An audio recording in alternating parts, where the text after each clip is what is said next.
Welcome to From the Den podcast, providing Bears and NFL fans alike with compelling news, discussion, and debate. I'm your co-host Benjamin, joined alongside my dear friend and co-host Oren.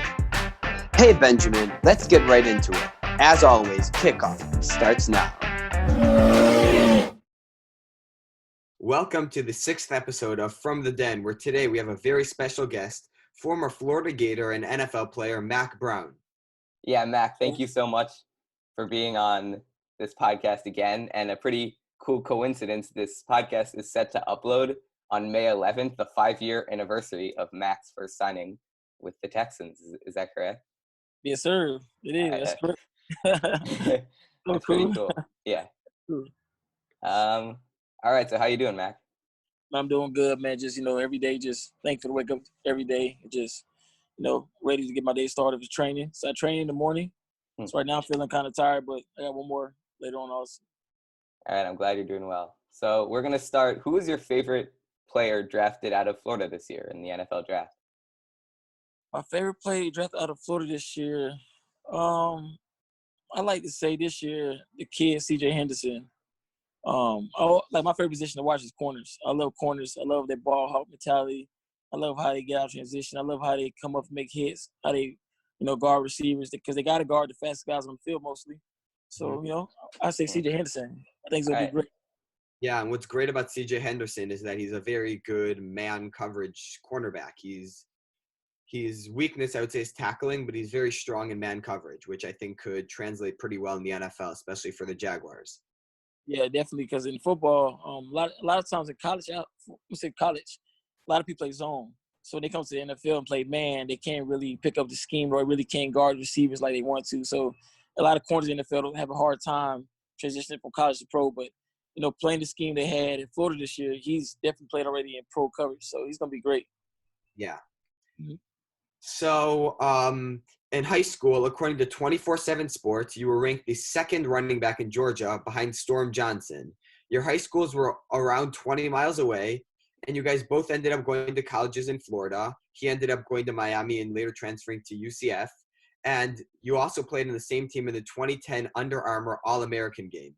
Was there any competition between you guys, or were there like a mutual friendship? Mutual friendship. So my senior year, I pulled my hamstring week 7 of my senior year, and I missed the whole season. But I was number 1 player in the state of Georgia before that. So I was number 1 running back, but also number 1 player in the state of Georgia. And Ogletree is right behind me. But Storm Johnson, I knew Storm since I was 6 years old. We grew up together. So actually, the park I played at my first year, Storm was playing at the rivalry team. Then I went to his team the next year. He went to another team. So we never had a chance to play with each other, but I knew him since I was 6. And actually, I just talked to Storm yesterday. He got his own training business. So, yeah. Oh, wow. That's really cool.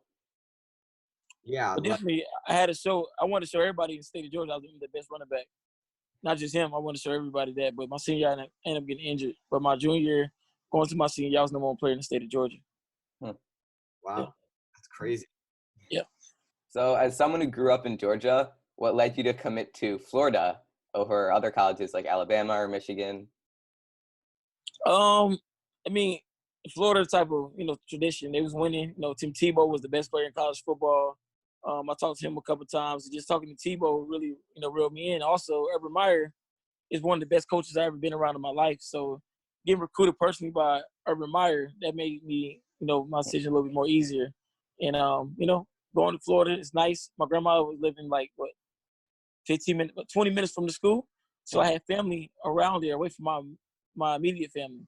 So, sometimes you want to get away from home and grow up, but also you still got your grandma and your aunts around the corner, so you can't get too far from, the way you are as a family.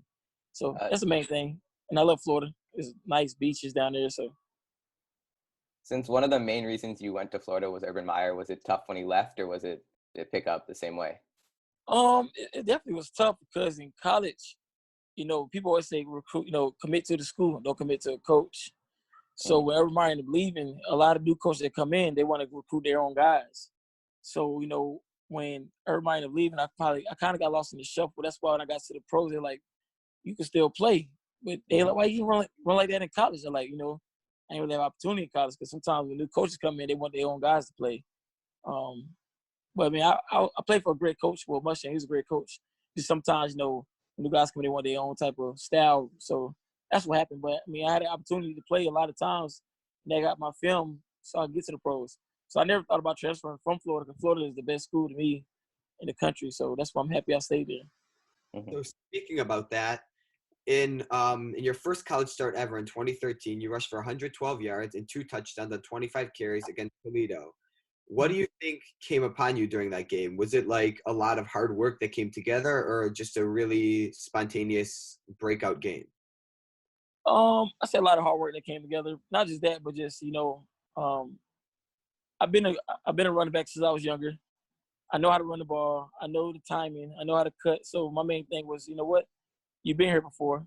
Just keep your confidence, and when you get your chance to play, show people that you can play, no matter how much you played before that. But you're here for a reason. So once I got in the game and that first contact went away, I was ready to run. And I was just in a good zone. So that's why I had a good game.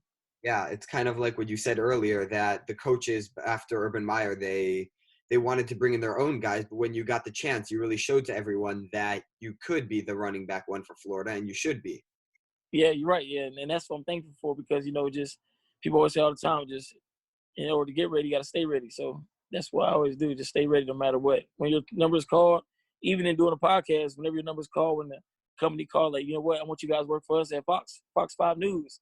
Y'all get prepared now. So my preparation is for success. When you prepare for anything in life, you prepare for success. You prepare to be the best. So that's the main thing. So no matter how many times I may run the ball last game, I'm training like I ran the ball 20 times for the game coming up. So just stay ready. Yeah, so Wait, first I have a quick question. Just after that first big game against Toledo, did you sense a change of respect among your teammates, or were you always respected? How was anything different after that game? It's funny. My teammates always respect me, but after the game, I guess more fans were like, "Oh, Mack still has it. He got lost in the foot, but he still can run." My coaches started respecting me more also. So I mean, that season I ended pretty good. I had a couple more starts after that, but like I said again, a lot of other guys, we had a lot of backs, so I ain't really had as many opportunities as I wanted that year, but I had enough opportunities. So, yeah. Yeah, so a lot of NFL players say they have a welcome to the NFL moment when they kind of snap for them and they realize, wow, I'm playing in the big league. I'm getting tackled by the best players in the NFL in the world. So what do you think your welcome to the NFL moment was? My welcome to NFL moment it wasn't the preseason. My preseason was about 2015 with the Redskins. It was 2016 when I started playing, and I made it for the 3-man roster. Once I made it for the 3-man roster and I was out there with the real fans and the real crowd, I was like, wow, I'm in the NFL. Because in 2015, even though I was on practice squad, you can't dress out on the sideline. So 2016, when it came around, I'm on the team and I'm playing in the game. I'm like, wow, everybody in the world is watching me play football. And I was like, well, I'm in the NFL. So that was big. But I could tell you my most defining moment in the NFL, it was against the New Orleans Saints, the Miracle on Turf. I was with the Vikings. Yeah. That's when I really knew, like, I'm in football. I said, wow, this is football. This is the best game in the world. I'm so excited. And I thought about everything I've been through from college to now. I was like, wow, all that paid off. Me not playing in college, I'm still here. And I'm one game away from being in the Super Bowl after next week. Yeah. That was the best game I've ever seen in my life, was Minnesota versus Saints. Yeah, was there, when you started playing, was there ever one specific player that tackled you and you thought, wow, now I know I'm in the NFL? Was there ever a player that stuck out as elite to you, very clearly here? You know what, though? So my first couple of times playing, I mean, I go back to this. In practice, we had a lot of players on my team in practice that was elite. Like, when I got to the Redskins, just being around D'Angelo Hall, as a young boy, you watch D'Angelo Hall get drafted by the Falcons. I'm from Atlanta. So when I see D'Angelo Hall in practice, I'm like, wow, this is D'Angelo Hall. Also, watching the guy Trent Williams, he didn't tackle me, but he was on my team. Left tackle, he was the best left tackle I've ever seen in my life. He's blocking for us in practice. But when I got to the game, I was playing special teams. There's one guy on special teams. I can't think of his name right now. I can't think of his name. All I know, he looked like Thor. Thor from Marvel? Mm-hmm. He played for the Eagles. His number was 56. I don't remember his name, but when he hit me in the game, I said, this is the NFL. I mean, he hit me so hard. Like, it was the hardest shit I ever hit by. I still think about it to this day. Like, it was this Philadelphia Eagles. I think week 8. Good gracious. Okay. So we played in London. We played the guy. What's the guy name from the Bengals? Everybody talk about, the linebacker. Vontaze Burfict. Yeah, Burfict. Yeah, we played him. It hit me one time in the game too, and that was a hard hit also. Yeah. Was it nasty or was it just a clean hard hit? It was a clean hit. He's got a bad reputation. Yeah. You know, I was with him in the preseason this year in Oakland. Oh, how was that? He was cool. He was cool. Okay. When you look at that Oakland team that you're at the preseason, they seem like a team that it seems like kind of a rebuilding team, but also it seems like they could be a team that could end up making the playoffs as a surprise team.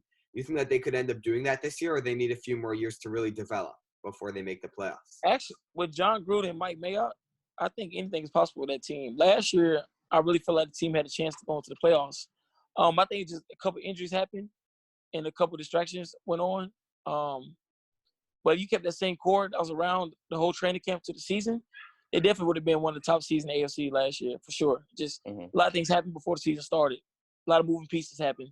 And if they kept the same core around, I think they would have made the playoffs for sure. But this year, I'm watching the offseason right now, the moves they're making, and I think Mike Mayock and John Gruden are doing a hell of a job, because right now I feel like they might be the team to beat to go to Super Bowl. They got a lot of new pieces. They got a lot of new guys coming in. They got one of my favorite players on the Raiders this year, Jason Witten. He's a locker room hero. And he's a captain. So you got somebody like that could bring the confidence, also bring the type of captain that you need in the locker room. There's no way they not win games. So I for sure believe they're going to playoffs this year. Yeah, so speaking of that, like about the Raiders, when you look at the Raiders, it seemed like this offseason they tried not to necessarily get rid of Derek Carr, but it felt like they weren't so – They were moving on from him. With him, and even in free agency, they signed Marcus Mariota, which I guess you could say that was to sign a backup, but Mariota is a very, very good backup. I'm not sure you can really say that. So do you think that the Raiders are correct in trying to get rid of Carr, or do you think that they should stick with him? You know what? Upstairs in the office, I don't know exactly what they need or what they want. Derek Carr's going to be a great quarterback no matter what team he's on. But bringing a guy like Mariota in, it is a competition. But I feel like they did show respect to Derek Carr by not drafting a quarterback, because they didn't draft one in the first or second round. So just bringing another veteran in to compete with Derek Carr and actually with Nate Peterman, I think that's the right thing to do if you do have a great quarterback. If Derek Carr get hurt, you want to have if Derek Carr get hurt, they're not a rebuilding mode anymore. If Derek Carr get hurt, you need a vet to go in and pick up the pieces no matter what. So you draft a quarterback first round, Derek Carr get hurt, then you're back in rebuilding stage. So I think that's a smart move they made. Yeah. Going back to the Redskins and your 2016 season, I believe, I think it was interesting that you didn't mention your first ever touchdown, which is also 61 yards, which is very impressive, as like an impactful moment or a welcome to the NFL moment. So I was just wondering what that experience was like for you, what was your mindset, and so on. My mindset, you know what? That year was kind of funny because in that preseason, I feel like I won the job for the last spot at running back. If you watch the game, the guy that won the last running back job, I beat him out in the game. I had 144 yards. He had 99. He had 90 yards. But he was a great back. He's definitely was a great back. So him winning the job, I congratulate him winning the job. But, as a competitor, you want to get more carries. So, not getting a carry until week 16, I was like, wow, I thought I deserved to get carries early in the year. So when I got to the Chicago Bears game, I watched The Last Dance last night. So I got to the Chicago Bears game, and I broke a run. If you see the way I threw the ball down, I was like, I should have been scored, but it wasn't about that. I'm thankful I did score, but I was my mindset was like, I could have been scored a long time ago. I just didn't have the opportunity to score. But I was thankful to be on that team because the Redskins was definitely one of the best teams. Like, I've been around, the best organization. I know they get a lot of wrath all the time, but, they showed me right. They definitely treated me with all respect because as an undrafted guy coming out of college and they gave me an opportunity to make the 53-man roster, I'll never forget that ever. That's why I always watch the Redskins to this day.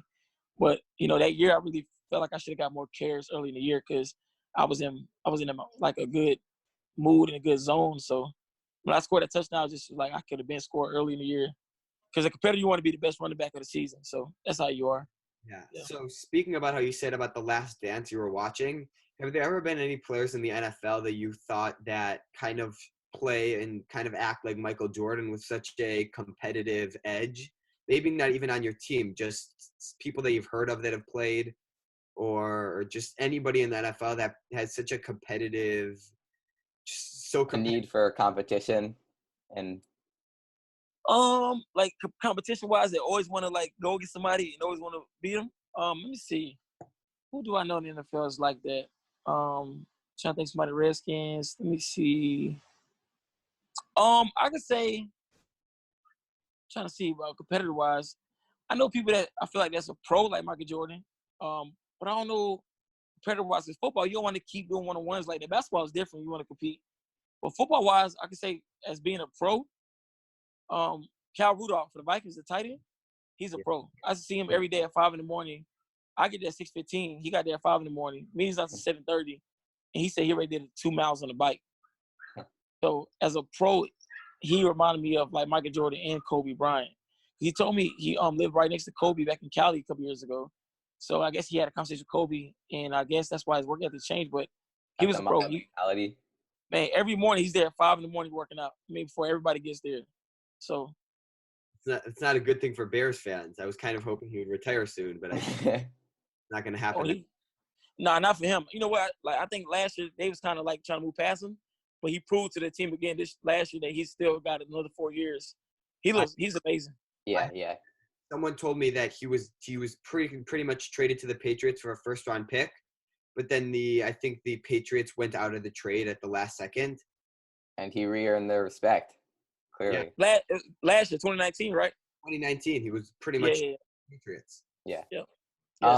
So just going back to what you said about how you really respect the Redskins, I was just wondering, was that your favorite NFL team to be a part of, or is there another specific team that sticks out? My favorite NFL team to be a part of is I love the Vikings because the Vikings locker room was a locker room. Like Minnesota Vikings locker room was a real team. But if I say my favorite team to be a part of, I'm thankful for every team. But I say my favorite team, I would say the Redskins. The reason why I say Redskins because I had a lot of my college teammates on the Redskins. Like I had Quentin Dunbar, Matt Jones, I had Josh Evans, I had Jordan Reed. Then I had one of my closest friends I grew up with, Preston Smith. I knew since I was 5 years old. Then I had my friend Kenny Ladler, I knew since 5. So I had a lot of guys on that team that I grew up with or I knew. And then I had one of my guys to look up to, Kirk Cousins in Angela Hall. So for those guys, you grew with those guys. You know, you grew with them since a rookie and since college. So that's my favorite team. But as the locker room, the Vikings locker room was a real team. Like this year, the first year I seen the Vikings not having their whole core together because you think about the Vikings team with Harrison Smith and not Kirk Cousins, but Harrison Smith and Xavier Rose and all those guys. They've been together for like 5 to 6 years. This is gonna be the first year a lot of those guys not gonna be together in like 6 years. That's like one team. They remind me of what team like how the Bulls was back in the 90s. How the whole team stayed together for 10 years. Mm-hmm. You watch the Vikings. The Vikings been together for 6 years or more. Yeah. Most of those guys, yeah. So this is the first year they're not gonna be together. So, yeah. So speaking of the Vikings, the Minneapolis Miracle, you talked about it earlier. It was one of the most amazing and crazy plays ever. Do you think that could you anticipate on the sideline something special was going to happen? What was your reaction to the play? How did the whole atmosphere feel when it happened? I was right next to, I don't remember who I was next to. I want to say I was next to Anthony Harris. Yeah. I think I'm next to Anthony Harris on the sideline. I told him, I said, listen, we about to score. And he looked back at me like, you serious? I said, you about to score. So I called it out on the sideline. And the ball person went to Adam Thielen. And Diggs ended up catching the ball. Yeah. But when Diggs caught the ball, when I tell you, once he caught the ball, initial catch, the crowd went silent. When he started running to the end zone, the crowd started going louder. Like it was going like a triangle effect. Like it was getting louder and louder. So he got to the top of the triangle. Once he got to the end zone, the crowd and the sideline went bananas. We was crying, screaming, couldn't hear each other. So Diggs took a knee to pray. When he took a knee to pray, the whole crowd went silent. It was like a moment of silence. And once he stood up and threw his helmet off, the crowd went crazy again. We didn't leave the field until like 45 minutes after the game. Like everybody was still cheering. But that's probably the best memory. If I want to play football ever again, I'll never forget that memory. That's probably the best memory of my life. Yeah, winning a playoff game on a game-winning touchdown. That's just something special. And against Drew Brees. And the thing about that game, we was beating them so bad, and they came back on us. Yeah. They came back. Yeah. About the Raiders, were you in 2017? They were doing Hard Knocks. Were you there when they were the filming for the HBO show? Oh, 2019. Oh, 2019. Sorry, excuse me. Yeah, I was there. Yeah, I was on Hard Knocks also. Yeah. Well, how was that experience? I mean, it's funny because like in the meeting room, sometimes in NFL you might check your phone to text. Mm-hmm. Like, well, you can't use your phone in meetings, but the cameras are everywhere, so you really couldn't check your phone at all. You couldn't check your watch. So like everywhere you go, it's cameras. It was cameras everywhere. Hot tubs. You see cameras by the bathroom. You can't say nothing too crazy behind. Like, say you waiting to get in, you get your chance to get in practice. It's cameras right behind you. Listen to your every conversation. It was kind of cool, man. I felt like I was in a movie. Was it uncomfortable at all? Like how you couldn't say anything and you felt like you weren't like? Not really, because John Gruden to me is like Tom Cruise. So every day with John, I think John Gruden was really in acting mode. Like, I mean, that's how he is without cameras. But I think with cameras, he really was in like his bag. So like, it was funny every day being by John Gruden. So yeah, so it was a positive experience overall. Oh, it was so much fun. Yeah, I think it get a negative connotation. Hard Knocks. A lot of guys like, we're gonna get cut, we're gonna be scared. But really, Hard Knocks was amazing to me. It was amazing because more people see you. If you feel like you better than another guy, then more people gonna see you perform because you on HBO. They can't hide the cameras, so that was good for guys like me. Yeah. So speaking of just the NFL and all that, you recently played with the Tampa Bay Vipers of the XFL, who were coached by Mark Trestman. First of all, how was the experience with Mark Trestman? And second of all, do you think that the XFL will rebound? And if not, do you plan to return to the NFL, or are you going to go to a different league? Also, just a quick. Oh, sorry. You can go. Sorry. No, you can go. No, so XFL was just for me to show guys I'm still in shape, because when you get released from the preseason, I thought I should have got signed by a team, but I didn't. I finished in preseason as one of the top rushers in preseason. So when I didn't get signed, I was like, you know what? Let me stay in shape. The XFL called my number, so I was like, you know what? Let me go out there and just get a couple games in just to stay in shape. It's nothing better than showing scouts you still can play football. So when I went to XFL, I was more going towards being on special teams instead of being on running back, because guys know I can play running back. But you show guys you can play kickoff return, then that's pretty big on the list. So once I did all that, I was like, you know what? It's time for me to, so I ended up going back home. So the scout, I ended up taking a hit to my hip pointer. Had a hip pointer after game 2.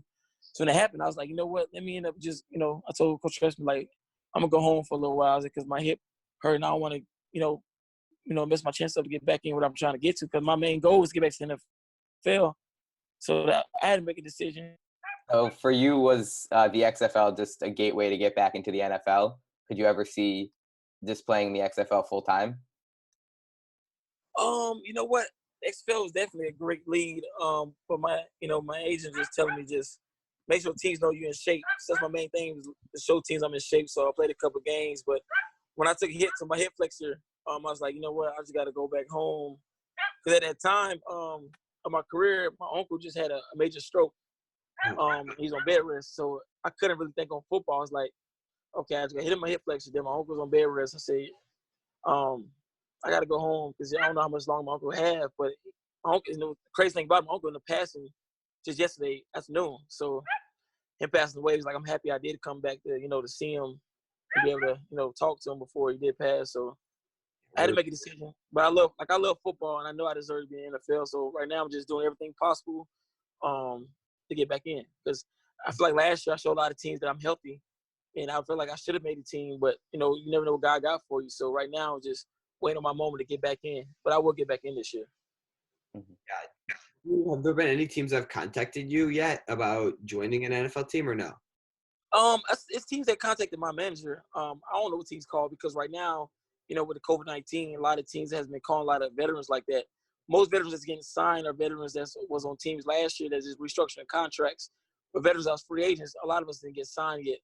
Most of the guys that got like practice eligibility, like younger guys that didn't really play that much, they get signed to the 90-man. But I think most of our calls will come the end of this month or June, but we won't get called until after training camp, I feel, or like during training camp. So we won't be on the 90-man initial roster, but we be there by the time training camp start, like a lot of other vets like me. Yeah. Do you did you model your game after any specific running back or like? Or just another player? Like, is there any NFL player that really inspired you? Adrian Peterson did. Adrian Peterson and LaDainian Tomlinson, without a doubt. I think those are the two favorite backs of all time to me. My favorite back of all time is definitely between Emmitt Smith and Tony Dorsett. But as far as modeling my game behind somebody, I watched Adrian Peterson and LaDainian Tomlinson all day long. I used to wear LaDainian Tomlinson cleats when I was growing up, called LTDs. And also with Adrian Peterson, I was on his team with him just 2 years ago. I think he's just a major pro. He runs so aggressive. He's so fast and elusive, but he loves contact, and he's just so smart about football. So watching Danny Thomas and Adrian Peterson definitely, that's what I try to model my game behind. All right, Mack, we're going to let you go soon, but just one more question. Is there any advice that you would give to young and aspiring high school running backs or athletes alike? Yes, any athlete, my advice to any athlete that's younger is, first off, in life, you got to have 2 feet in no matter what you do. Always have 2 feet in. If you have 1 foot in and 1 foot out, you never make it. And always believe in your dreams, because if you believe in your dreams so much, you work hard at your dreams, you turn your dreams to reality. But also, when you want to be the best athlete possible, you need to cross-train. A lot of people that do is, if you're a running back, for instance, don't just use a running back trainer to get better. Because when you get a running back trainer, you're going to max out with that running back trainer. So you want to be the best running back. You think about running backs, you want to be fast, you want to be strong, you want to be able to jump. So get your track coach to teach you how to run speed. Get your basketball coach to teach you how to jump. So you put all that together in one, makes you the best athlete.